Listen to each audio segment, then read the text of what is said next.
Le dernier mot d'ordre اللي خرج في la rue هذا الجمعة c'est que جبتوا له les dossiers جاتوا la فيسي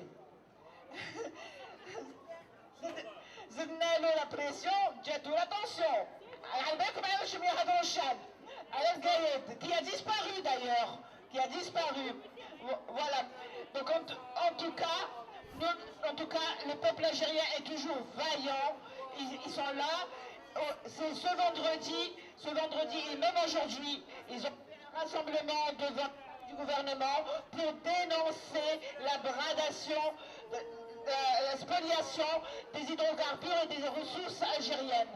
Voilà, donc le peuple a compris et qu'il profite de cette situation pour brader les ressources de l'Algérie et passer des contrats qui ne sont pas nuls et non avenants parce qu'ils sont illégitimes. Voilà, donc si vous avez envie de prendre la parole, faites-le. Et dans la continuité, on va dire Et j'aimerais bien qu'on fasse un petit peu le point ensemble sur ces 8 mois de révolution. Et si je me souviens bien, nous voulions qu'elle soit pacifique et qu'elle dure. Elle est toujours pacifique et elle dure.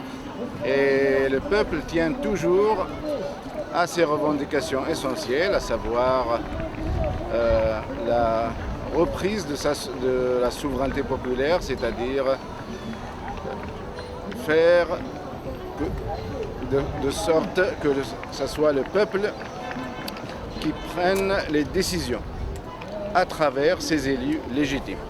Et aujourd'hui, nous continuons dans le même chemin et d'où la raison, je vais enchaîner directement sur les élections prévues le 12 décembre, d'où le refus total de faire ces élections qui ne mèneront qu'à, disons, renouveler le système au lieu d'asseoir définitivement la souveraineté du peuple. Donc il faut absolument continuer dans ce rythme, voire intensifier quand il le faut, mais rester toujours mobilisé, dynamique, s'installer dans la durée parce que eux, quand je dis eux, c'est-à-dire le système et tous ces éléments, tous ces acteurs, parce qu'il y en a divers, ils ne veulent pas encore lâcher le pouvoir qui est échu normalement. Est-ce que vous faites partie du pacte de l'alternative démocratique? L'alternative démocratique a été initiée par plusieurs partis, proclamée par plusieurs partis. Il faut que plusieurs initiatives s'installent dans le milieu politique et que le débat se crée. Mais il faut toujours, au-delà des manifestations, au-delà de la volonté du peuple de changer, il faut toujours qu'il y ait des initiatives de sortie de crise. Et c'est l'essentiel parce qu'il faut toujours donner un sens politique au mouvement populaire. Voilà, ce que j'entends beaucoup dire autour de moi, c'est qu'en fait, aucune grande figure ne surgit du Irak et que visiblement s'il y avait un vide total au moment du 12 décembre, si tout d'un coup il y a un vide total constitutionnel, qui pourrait faire un gouvernement de transition? Nous sommes dans un vide constitutionnel. On l'est déjà, on ne va pas se cacher derrière des faux semblants.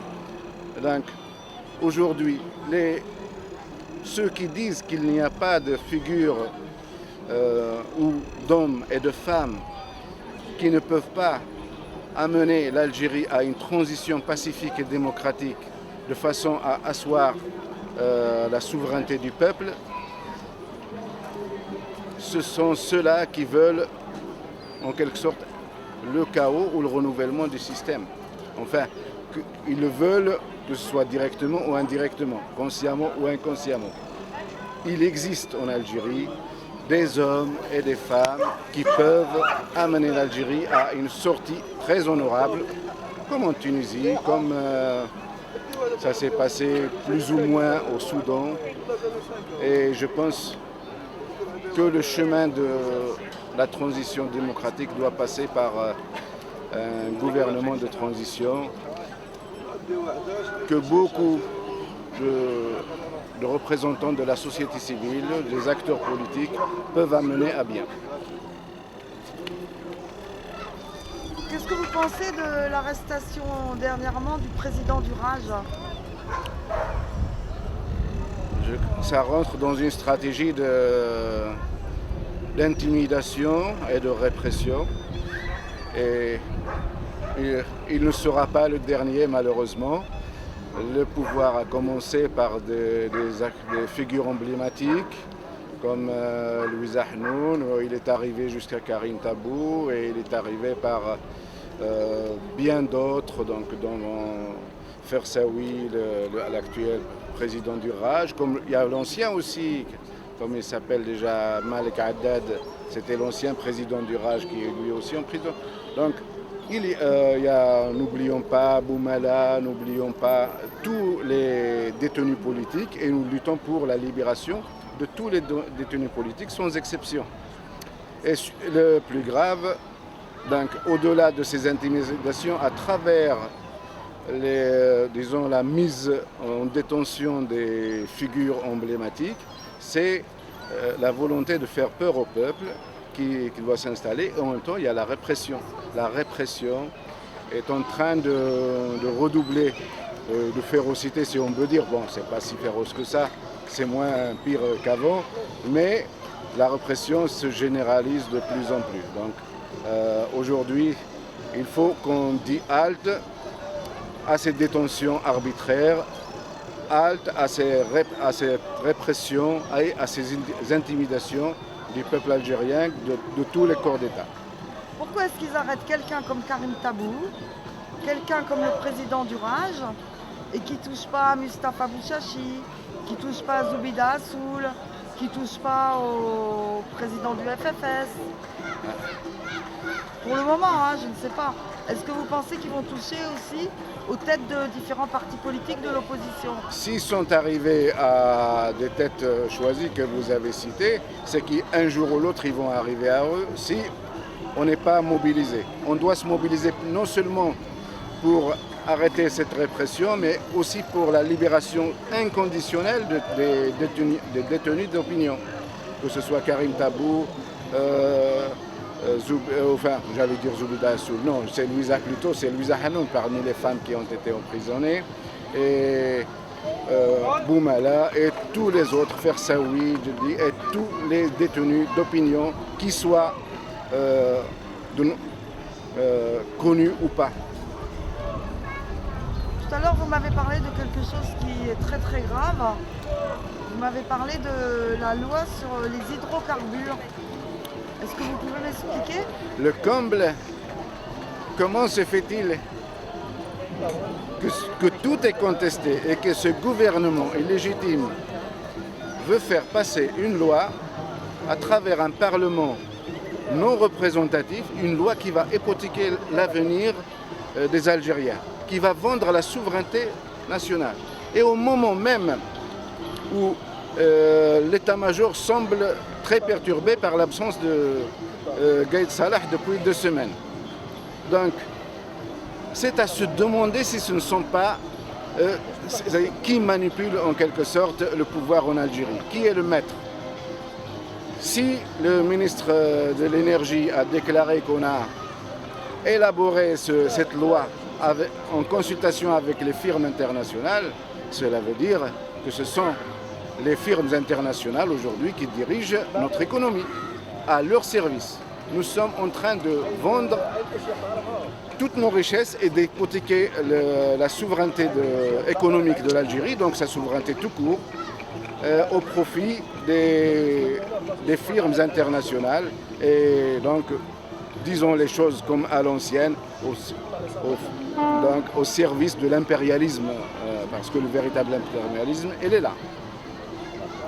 On m'a dit que depuis 8 il y a déjà 250 000 travailleurs qui se sont retrouvés sans emploi et qu'il y a de nombreux travailleurs qui ne sont pas payés depuis plusieurs mois.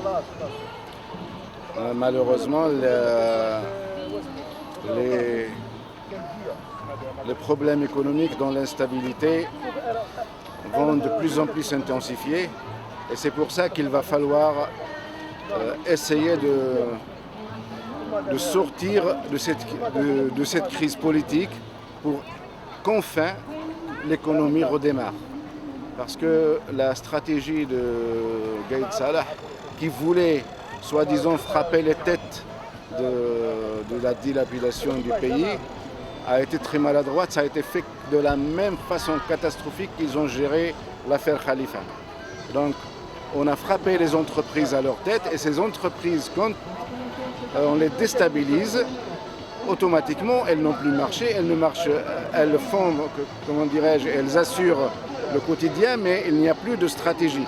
Ce qui fait que l'économie, au bout d'un certain temps, va s'arrêter, du moins va ralentir rapidement. Et si, par exemple, comme ce qu'on a vu, l'entreprise RTHB, je crois, qui est l'entreprise de Ali Haddad, vient perdre le marché, c'est qu'un jour ou l'autre, il sera obligé de mettre les gens dehors. Obligé, lui, enfin, les entreprises. Lui, il doit répondre devant la justice, une justice indépendante d'ailleurs, et il doit, mais plutôt son entreprise, elle doit continuer. On ne doit pas la saboter et mettre les gens dans la rue. Parce que, quitte à la mettre en gestion administrative, mais saboter une entreprise, lui enlever des marchés comme ça, c'est du sabotage économique. Bon, pour terminer sur une note d'espoir, il y avait quand même encore des millions et des millions d'Algériens dans la rue vendredi. Le peuple algérien continue à manifester pacifiquement. C'est quand même quelque chose qu'on n'a jamais vu dans le monde entier depuis 8 mois. Donc qu'est-ce que vous espérez? J'aimerais que ça continue, que cette énergie continue à se mobiliser. Je tire chapeau au peuple algérien, moi qui suis à l'immigration, donc on fait les choses à notre niveau, mais le gros, l'essentiel se fait avec les citoyens en Algérie. Et cette mobilisation est prometteuse, est un signal d'espoir que les Algériens sont conscients de leur destin. Et ils veulent aujourd'hui décider de leur destin. Donc, c'est une note d'espoir, tu l'as bien dit. Aujourd'hui, quand je vois des milliers et des milliers mobilisés devant le Parlement pour dire non à cette loi, c'est quelque chose de très symbolique et c'est la meilleure note d'espoir que j'ai eue dans ma vie peut-être, parce que aujourd'hui le peuple tient à sa souveraineté économique et il est conscient de ce qui peut hypothéquer sa souveraineté et la souveraineté de ses enfants.